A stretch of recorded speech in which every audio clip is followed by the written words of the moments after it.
welcome back to the You Up podcast. I'm Jordana Abraham. And I am Jared Freid. How are you, Jordana? What's going on? How you feeling on a Friday? I'm feeling great. It is beautiful here. Gorgina. Yes. Unfortunately, it's a weekday, as it has been. But it is a weekday. Yes. How are you doing? I'm doing fine. Fine. The Okay. book is coming out. We're taping ahead of time. We are here in studio. It's been out for a bit. The book has been out, so if you have a friend who will enjoy the book that you may have finished reading, if you had a fun time reading it, the goal was for you to laugh every page. Yeah. To me, that's quite a gift to give to someone. Oh, you want to laugh every page of a book? But we got to move on. At a certain point, I got to move on. This is how I handle things. It's over. It's done. You're getting a reality. I'm growing into my parents. Like, this is what my dad said. It's over. You're done. Move on. What's next? What's next? Stop next. trying. My parents will literally, I'll be at dinner. I'm like, I wish there was a camera crew here because we will be sitting at dinner. My dad will go, next thing. Okay, so it's like, I love it. So it's like MTV's Next, but Right. with you and whatever you're working on. Things going on in my life. Yes. Life goals. Next. We know. Book. Next. We did it. Yes. My dad. No one cares about the book anymore. When I got a book deal, within a month, he was like, when is the book coming out? And I'm like, how do you think I haven't a even book written it gets yet. written? Yeah. Like, he's like, it's not War and Peace. What are we doing be here? like, It's actually, like nothing reading. it is. Yeah, to me it is. Like, sometimes I sit at dinner with them and I'm like, no one would even believe this. They have a friend. Did I tell you this story already? I'm mixing my stories. I went to sushi night. Did I tell you about this? At the country club? At the country club. Okay. This guy, Ira. Sorry, I didn't mean to sit. I didn't mean that. You can That's say whatever you want to say. Listen, yeah. I'm not going to hide my life. I'll tell you what I do for work and I'll give you dating advice. Ooh. Double whammy. It's crazy. I'm wild like All right. that. So you're at dinner at the country club. I'm at the country club. This guy, Ira, who's a huge fan. Like, him and his wife, they're so nice. Huge fan of you. Me, everything. Like, they are just, he comes up to me. He stands this far from my face. I could have licked his nose. Literally. But it's so uncomfortable and you can't back up. Felt he was at a concert. He goes, Jared, you look great. You look unbelievable. I go, thank you. He goes, don't gain it back. Just don't gain it back. You'll make no money. And I'm like, you'll make no money. And I go, and I have to, this is the thing, you have to like endure. Like you can't, V just reacted as if he said a racial slur at me. Like, and it's like, to me, I have to have so much empathy because he's saying it. There's no hate in that. On a broader scale, like, we are kind of like raised now with the internet to be we have to think of like the 30 people who would see that comment. It's just him and I. He's just looking at me going, he cares so much about me doing well. He loves me. Why don't you think that way about people who slide into your DMs though? With that kind of, if someone slid into your DMs with that comment, you would block them immediately. Because we don't know each other. I don't know where they're coming from. I don't know their vibe. He is literally like cheering for me and this is a version of cheering for me. In his worldview, gaining it back is me not doing well. I actually think I respect it because he said it to your face. He meant it. When most people would not. Right. And he doesn't. Most commenters would never come up to you and say the weird shit they say in your DM. Well, that's another thing my parents say to me. My dad. I got an email once from a guy who was at my show, and I'll never forget it. It was I did a show.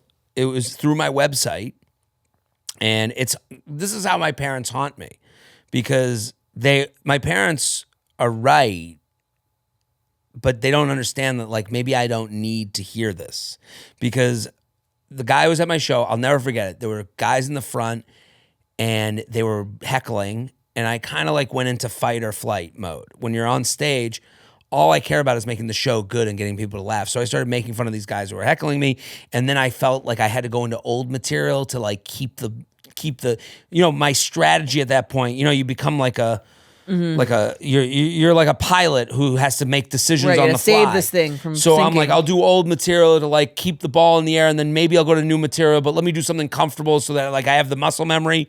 sometimes when you've said the words enough, you have the muscle memory that I can think of other things while I'm doing the jokes. Sure. I can't do that with new jokes. I got to be thinking of the words while I say them. So with an old joke, I can kind of go into it. Okay. And the show went great. I survived, so to speak. I got out of that show. I was like, man, you did old material, which you didn't want to do, but you had a good show. People laughed. That week I get back and there's a message in my inbox. Hey, I was at the show and I'm like a huge fan and I'm really disappointed that he did old material. And I remember being like, fuck, well, that sucks. And I told my dad, I was like so mad. I was like, can you believe, this guy, old material, who even remembers my material? My dad's like, that's the guy who thought enough, cared enough to write to you. Mm-hmm. He goes, half that room might have been like, I guess we'll never come back to him again. I'm like, why? Your old stuff's good. Well, it's like a horrific thing to hear. Right. Because I'm like, and that kind of keeps me writing new material. That keeps me doing new. I think about that email and that conversation with my dad if you're listening every day. And you wrote the email. You affected me. Yeah. And my dad affected me because then my dad was like, keep that in mind. The people who are mad at you, there's a bunch of people who cared so little about you that they just walked away. Right. Well, I used to say that in the beginning of Betches. A comment, 10 negative comments are better than no comments because then no one cares. You'll just disappear. Yeah. I went on Adam Carolla's show. Adam Carolla, who I used to listen to his podcast all the time in the beginning. He was one of the original people doing a big podcast. He went very right wing that in a way that I was like, this doesn't resemble what I'm looking to talk about or looking to listen to. And I went on his show so I was a big fan. And he kept every discussion we had on his show, and you can probably go find this episode. It was when I was promoting the special. Every conversation went into this politics. Even non-political. We did a whole conversation about filling up. I like a lot of ice in my coffee. So I asked for extra ice. And he's like, that's crazy. He goes, you want so much ice that they can't even put the top on? And I was like, why does it always have to be extreme? Why can't it be enough ice that fills the cup and I can still put a top on it? I agree. I like extra ice also. So yeah, just for the record. But also light ice is a cheap person move. They want more coffee. Oh, well, I have the cheapest person move. What's yours? 2 cups? Medium coffee, large cup, extra ice. So you're thinking they can't measure this. That is the cheapest person. Because I do want extra ice, but I also don't want no coffee. The cheapest. I am the cheapest person. That is the cheapest person move. That is a show of cheapness because large cup, small coffee, large cup. That's my dad's move. He does the cheapest person. Your move. dad and I are just birds of a feather. Yeah, you have a lot in common with my dad. So this is all to say, I remember, but something I did take away from Adam Carolla, he said, you either live on the beach or die in the breakwater. You either swim in the ocean, live on the beach, or you die in the breakwater. Okay. He was like, you either got to be on the beach or out in the water to survive. You will die living in the middle. I don't like that. That's not my... And if you live by that... it's pretty true of the online world today. Right. And that told me everything about him. That told me that maybe his opinions that he's giving on his podcast are a performance. Mm-hmm. Because he has this group that he needs to keep getting cash from. I don't mean to make an accusation. I'm just saying that's kind of how it felt. Here we live in I like to think this is a moderate show about a moderate take on dating. I think we're both fairly moderate. If you want a thoughtful take on life, come to my shows. I'll be there next weekend. I'm going to be in Cleveland, Ohio, and then I'm going to be in the Hamptons. I'm coming to the Hamptons, Long Beach, West Hampton, the poorer part of the Hamptons. I'll be in... That's the zip code. Reaction. There's no zip code. It's just poorer parts. Yeah. Not as bad as Hampton Bays, but it's close to it. Hampton Bays is the ultimate switcheroo. Yeah, that's not the Hamptons. If you're dating someone who says they have a Hamptons house and it's in Hampton Bays, you've been got. Yes. Yeah. And then I'm going to be in... where else the fuck am I going to be? Miami, Red Bank, New Jersey... all over this great country of ours. Long Island. I'll be at the Paramount Theater. I hope that sells well. As will I. I will be there. There will be a new special coming out in the fall. What are we talking? You got any oversharing, Jordana? Anything else? Oh, I don't like. It's like asking someone if they have hobbies. I got nothing. I have nothing. You've got me coming to the house. Yeah, so I got you. That's gonna be a big part of my summer. I bring a lot of luggage. Yeah, great. Yeah, there's room for it. I'm not gonna mention it. Okay, thank you. Not gonna mention how much room there is for the luggage. Let's do an icky or picky. We love an icky or picky. Love an icky or picky. You're dating someone, you get the ick. Are you just being picky? Okay, let's find out. Hi, Change, a long time, first time, feather. All the congrats to everyone in the room on babies and new home purchases. I'll jump right in. All right, you're allowed to be congratulated on your new home, not your girlfriend. Absolutely. Okay. That's a different thing. I have an icky or picky that I want to get your opinion on. A little backstory. I'm a female in my mid-30s who matched with a guy on Hinge, same age. His profile said he was Christian, but many profiles do. So I didn't think twice about it. I'm not particularly religious and I'm pretty liberal in my views, but I respect that others have different thoughts and ideas surrounding religion. It's just not something I choose to partake in and don't plan to. I can, however, see a world where I meet someone with differing religious beliefs and it's a great match, so I'm not closed off immediately when I see that on a profile. We went on a few dates and things were going pretty great from the start. Great chemistry, super funny banter. Honestly, he was everything you could ask for in the eyes of a budding relationship until one night that changed it all for me. We walked to a restaurant in town to grab a bite to eat and we were sitting at the bar when I looked at his hand and on it was scribbled, Phil. I pointed to his hand and said, "Who's Phil?" And he proceeded to pull out his phone, open a Bible app, didn't know these existed before this, scroll to, how do you say this? Philippians? Philippians? Is that how you say it? Fallopian. Is it like Philistine? Like Isn't it Philistine? It's like fallopian, like the tube. I don't think so. Oh. I thought it's like Philistines or something. I thought it was Philistines. Philippines. Philippians? Philippians? That doesn't Keep sound this right. In. Someone is really I have thinking to Google we're it. stupid fucking idiots right now. Are you sure? Philippines? Oh, Philippians is a thing. Philippines, great food. Philippines? Is that how you say it? Philippians. Philippians is a New Testament letter written by the Apostle Paul to the church in Pho. I think it's pronounced pho. It's a good soup. Pho? Philippians. Oh, you were right. Yeah. Oh, I kept saying you were I don't wrong. think I was Oh, right. okay. I've been fucking with you the whole time. Oh, you knew it the whole time. No, I didn't know. Okay. I've been trying to make fun of this the whole time. Yeah. Yeah. Okay. Well, scroll to Philippians. I'm Jewish. I don't know any of the New Testament shit. And then respect your religion, though. Thank you. Yes. And then read me a verse that he had apparently taken a liking to while eating his Bible, while reading his Bible that morning. Sorry. No, you're good. And then read me a verse that he had apparently taken a liking to while reading his Bible that morning. It immediately gave me the ick, and I felt the need to even look around me to make sure nobody in the bar knew what was happening. To me, this felt very much like a wrong time, wrong place kind of thing. All in all, we didn't work out for that reason and some other life differences, but this really felt like a lack of self-awareness on his end. I asked a few of my friends who do believe in God and occasionally attend church about the situation, and they agreed that there's a time and place for that stuff, and it's not while you're at a dive bar ordering a chicken salad sandwich. So icky or picky. Dive bar with a chicken salad sandwich sounds like my type of place. It seems That's like got to be good if it's at a dive bar. You think? I'm just imagining. It'd be a risk. Total, but that's the thing about it. Like, who would trust a chicken salad sandwich at a dive bar? So it must be something they do. It's one of those, I agree. I think it's either amazing or horrible. Right. One of the two. But if it was horrible, you would get like a reputation. Like the dive bar, like, it has to be good. I have to try this chicken salad. Follow up. I love that we're more interested in the chicken salad than this guy. Seriously. This Bible thumper. I mean, let us know if the chicken salad sandwich was good. Send in where it was. It has to be a major city because she's at the table. Talk about big city versus small town. Being embarrassed that someone would be reading the Bible is like such a, but I'm in New York. I hope no one thinks anything of me. Right. You know, like in a small town, it's like the other way. Yeah, you're embarrassed if someone doesn't know what you're talking about. Right. Anyway, so icky or picky, your date reads you a Bible verse at the bar, sincerely not so blessed and a little stressed. This is so interesting. I love this email because, again, as we talk about being a moderate take, I don't find this that crazy. I find it fine. I kind of find it very thoughtful. I think it's nice. Honestly, like if it was, let's take away the Bible. He's showing you he's sharing his passions. Right. He's passionate about this.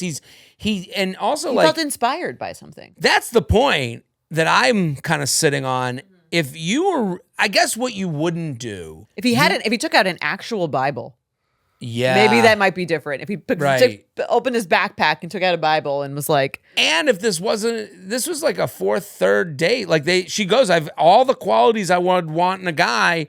We've had these great dates, and this is the first time he felt maybe comfortable, but I guess you saw the writing on his hand, but maybe she asked about it. He was probably like, oh, she's curious. Here's a good opportunity for me to share something I'm passionate about. Totally. And listen, the idea, like, if it wasn't the Bible and there was like a really good line in a book, a business book, let's say it was a business book. Right. And he found a lot of like inspiration in this quote that would get him to like think about his work and his business in a different way, and then read it to you. Thought you might be interested. Yeah. And he had on his arm, I don't know if he would write it on his hand. Chuck. Oh, Gary V. Philistine. Gary V. 332. Vaynerchukkensteins. Yeah, but I don't know if you would write it on yourself, but I've written down things in my notebook. Like, I have a tattoo almost. Like if you have a tattoo, that's almost like a more extreme version of that. It's more extreme, but I guess the difference is like, yeah, I don't know.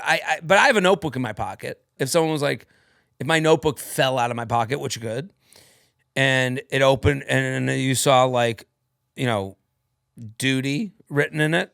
Oh, why does it say duty on your... Well, I really thought the word duty would be funny to use in a joke.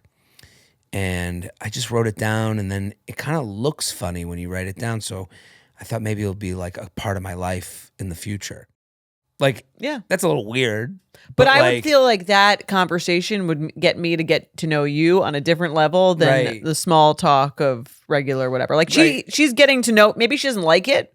Maybe it's not for her, but I don't think it's a red flag in itself. No, and the idea that it's rude, you asked him, what like for icky rather. Itself, right? Yeah. I think you're being picky. I agree. And those people, I think, are telling you that because you're already kind of bringing them an opinion, and they're just kind of agreeing with you. Right. Because the idea that you ask people with religious backgrounds, like I don't even know. Yeah, he has an app for something that he cares about. And you asked about it. Right. What's written on your hand? Oh, I took a lot of inspiration. Right. I took it like... He didn't just start preaching to you as soon as you sat down. And to take away meaning in words, like, that's kind of a thoughtful person. Yeah. Like, that's someone who's like revising thinking. He's inspiring himself. I don't know. Yeah. I like it. I like it too. I don't know if I would be in, like, I would share the passion for that religion maybe, but I think I would like the idea of someone getting a little deeper with me through a question I've asked. Totally. And generally, like, listen, I don't think I don't want to date a Christian person and then I ended up on a date with someone with the Bible. You saw they were Christian. They're obviously more religious than you. Mm-hmm. And maybe you're not interested in that. That's okay. Sure. I think this can work this way. I agree. I don't think it's like a lie. All right, let's do another. Dear J&J, and if you have an email, uup@betches.com. Also, if you're not watching on YouTube, check it out. I've been dating my boyfriend, 29 male, me, 27 female, for a bit. I found something on my boyfriend's laptop that I wasn't supposed to see. I was using it to finish an email while working late at his place, and I noticed a past ChatGPT thread titled Relationship Issues and Uncertainty. Curiosity got the best of me, and I opened it. He was asleep next to me the whole time.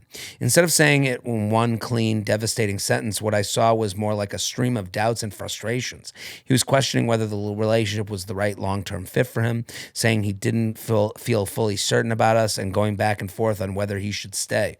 In the middle of that, there were also more specific irritations, like feeling annoyed by my cats and parts of my lifestyle, like me taking a long time to get ready or not being as low maintenance as he would prefer in day-to-day life. It all got bundled together into this larger sense of confusion and ambivalence about being with me. ChatGPT basically advised him to consider ending. ChatGPT did you dirty. What a bitch. That fucking bitch. She's trying to take your man. It's like her. I left that night. She wants him. Right. Fucking ChatGPT's trying to get with your boyfriend. ChatGPT basically advised him to end the relationship. Consider. ChatGPT.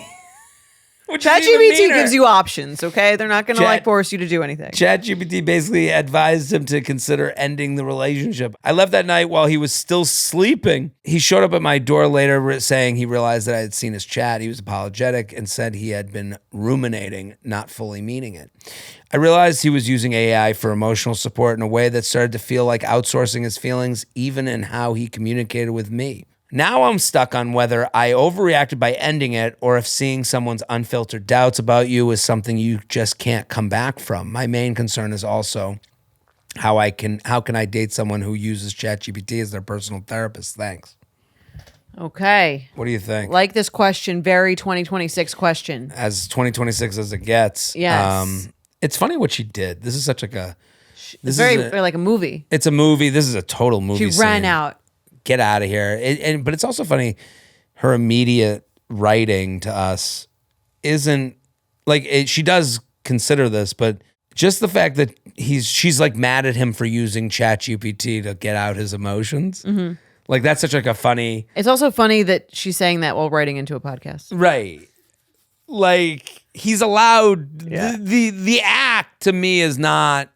Yeah, that part, like, how can I date someone who uses chat? That part to me is like not shouldn't upset her. You're looking to form a posse. You're looking for other people to go, like when you do that, you're like, you're ignoring the point to try and like demean him. Yes. And because he's using ChatGPT as in the same way that someone could demean you for using this podcast. And here's the thing. I think like as someone who uses ChatGPT, although everyone hates me for it, I'm really not supposed to. It's not cool. It's not cool to talk about how you use AI. No, you're not one of those badasses. But as someone who does use it, I will say that you get prompted a lot. So something that you might start, maybe a thought that you had, and it is tempting to sort of like ask it a lot of thoughts that you have because it responds in a way that like a friend that you don't have to deal with the next day would.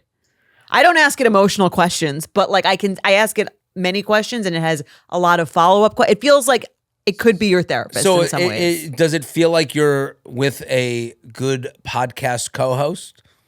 It could. Like Yeah. Well, Jordan's like, I would imagine that what it would be like. I mean, it could feel like you're with like a friend. Right. Like your friend you're talking to and kind of like wanting to kind of like gauge their opinion on So it. I've never used it in this capacity. I don't think I've really ever used it once. I'm one of those good people. Yes. I mean, that's what the internet says, you bad, me good when it comes to AI. Me good, you bad.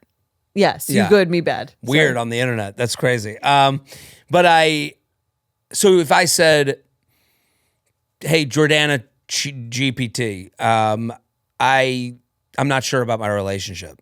ChatGPT would say, well, tell me more about like your relationship. Like So what it's pushing what for is more. yeah, what is bothering you about your relationship? Right. So you're basically saying you're giving empathy to this guy who's like in a position where like once you start, now you're really going to be pouring out all your problems. Yeah, well, that's what I'm going to say. Then let's say I say, well, tell me about your relationship. I don't know. I'm just like not really sure if my girlfriend's the one, or if like maybe I've never said this. If I should stay with her, or if I'm thinking I've never about, said this. I have a girlfriend to protect. This is as if I'm talking about. I'm being her boyfriend. I'm talking about like what he would physically write. Maybe he wrote this. I'm not really sure. Like how do you know? He might write this. How do you know if the person you're dating is someone that you should be with forever, or is not the person for you? The weird part about that is like ChatGPT could be using things we've said on this podcast. Totally. We might have told him to break up with you. Right. So like you might say that, right? A general question I'm using for someone who's like thinking about it, not maybe he doesn't even know if he's sure, or if he should know if he's sure. Then ChatGPT says, well, tell me about your relationship, or like what are your worries about your relationship? Right. And then you might say, well, I don't know, she has these cats that I just like, I really don't like, blah, blah, blah. Like, or what if my response to that is, what if these are the questions and answers she would have gotten if he was just injected with truth serum? That is exactly what she would have gotten. Right. So her problem is hearing the truth. Yeah. Which is he has insecurities about the future. And again, this is a hard thing to say to someone. This is why there's not a lot of men in the dating and relationship space. Like, if you think about it, like for her to then, like, if a man was like, well, who would want to date someone who gets their feelings out to ChatGPT or 3 cats? So I'm saying, like, all he's doing is saying how he feels in the most privately, and now now it's like reading his diary. Right. And now you're hearing it, and it's like you ended it. I don't think she's wrong for ending it. I can't tell her, but like I don't think she got the full discussion. I think they need to address it. Right. I think this is like a Pandora's box. Obviously, like this would be I feel bad for her. This is a very upsetting thing to have to read, that someone is doubting you. Mm-hmm. And I don't think, again, fuck ChatGPT. Let's say she found out there was a conversation he had with his friend at a bar about the same thing. Right. I think she would feel the same way. Totally. And now you have to hear how this person's feeling. He's worried, like his concerns about you. Right. I don't think that necessarily means they have to break up. I'm with you. And like, they need to, like, this might cost them a few therapy sessions. Sure. And if they had happened little by little over time, if he was a better communicator, I can't blame him for that. Mm-hmm. If when you got ready, took a while to get ready, he told you how upset he was about it. Right. Because he might be saying these things and not be that upset. Like, she takes a long time to get ready. Like, when it's all mushed together and asked at once, it feels like it's a problem you've had for a while. Especially when you're like probed to give more. Right. So I do think ending it again. The problem. I think they need to work through what she saw and ask about. And I think she will do better if she comes at it from a place of like of wanting to learn more and not like extreme anger. Right. Like if she comes at it from a place of like, I saw this thing, it was really upsetting to me. Like, I'm also upset that you could never say any of these things to my face, like, and that you've been thinking these things for a while, and it makes me worry that you've been thinking about a lot of things that you've never said to me. I think we should talk about the things that I saw one by one and get into them and like clear the air. Let's let it all out. And it might be, and I'll speak to my relationship, I think you might agree, is like, there's a lot of things that you date someone, you go, I thought I would have dated someone who didn't do this. Yeah.